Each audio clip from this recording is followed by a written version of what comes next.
Kia ora koutou, I'm Jo Randerson. I'm the writer of Another Mammal, which is at Circa Theatre. Kia ora, I'm Jane Yonge. I am the director of Another Mammal. Welcome to Backstage Pass.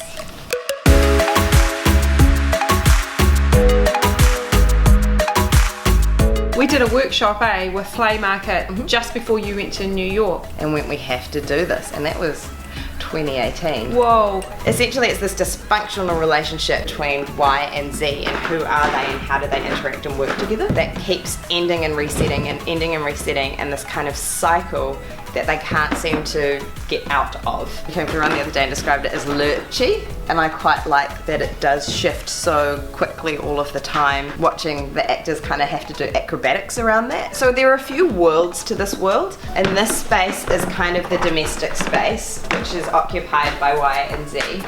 And then in this space over here is where the stage manager exists. Cups of tea sounds, gunshot sounds, and opening and closing doors for performers. This is a teapot. Tea happens quite a lot in this show because we definitely have a culture of, oh, something's wrong, let's make a cup of tea. Well, not everybody, but some of it. These are flowers. This is a peace offering that occurs in the show, but it's a very half-hearted peace offering. I do love the way that symbols communicate so much and how we can get so stuck on how we observe habits. Like the flowers, I think cracks me up. I just saw a guy cycling yesterday, it was Friday night, he had his backpack and he had a bunch of flowers, quite awkwardly, half sticking out of his backpack, and I was like, oh, where are you going with those flowers? Who are those flowers for? Or maybe someone had just given him the flowers. And I guess I think of soap operas as well. There is something about, I think, this world where they are kind of trapped. When I was young and you used to sometimes turn on day TV if you were sick, and it was like Days of Our Lives or something, and there was just this sense of entrapment in this kind of, you knew it wasn't a real world. You just go past that prop wall and it's, all the cameras and lights and everything like that. Yeah, and I always felt a bit trapped, maybe because I was sick when I was watching them, but I feel like this world can feel like that too. And then there's just these things that contain resonance, like these flowers or the tea, and it's never real tea either, they just take a fake sip of it. I'm interested in what that does to us as an audience when we're seeing these things and kind of being like, what's beyond this? Could you break out of this world? It's because they feel emotionally trapped as well. That's the thing. It's kind of that focus on the romantic singular relationship as such a deathly place to be thinking about. Sure, it's a thing that happens, but there are so many different kinds of relationships that we're part of, and that is not the singular most important one. In those kind of dramas and stories it is, and then it's he's cheating on me, I have to kill him, or I have to kill her, or I have to kill myself, or these big, rather than well, maybe that's cool because I'm actually not that into the relationship anyway, or I'm happy to have multiple partners. It's they don't have many options in the way they respond.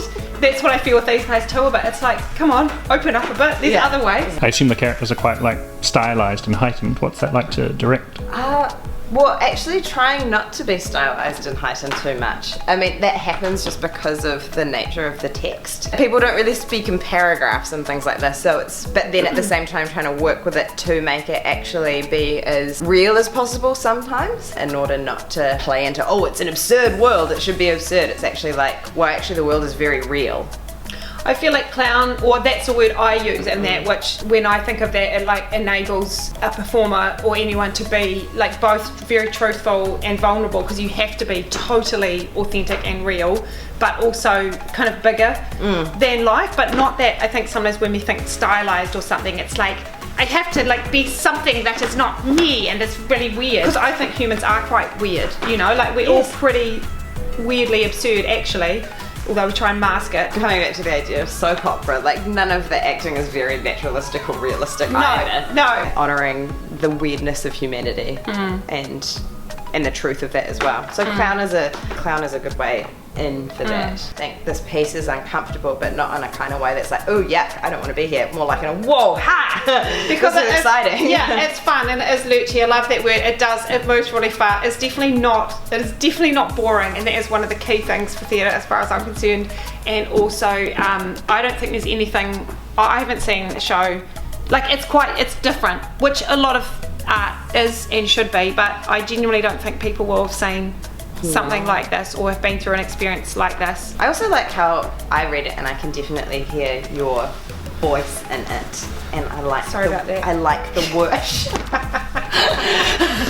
and I really like the language, and I really love the words, and I love how the words kind of sit alongside each other. It's hard to describe. I love that you say that because I love writing, but I don't get to write that much anymore because I can't make my main income from it, so this is a real treat for me to do it. And yeah, I love hearing what it is. There's all artists like that, what do they do, what is it?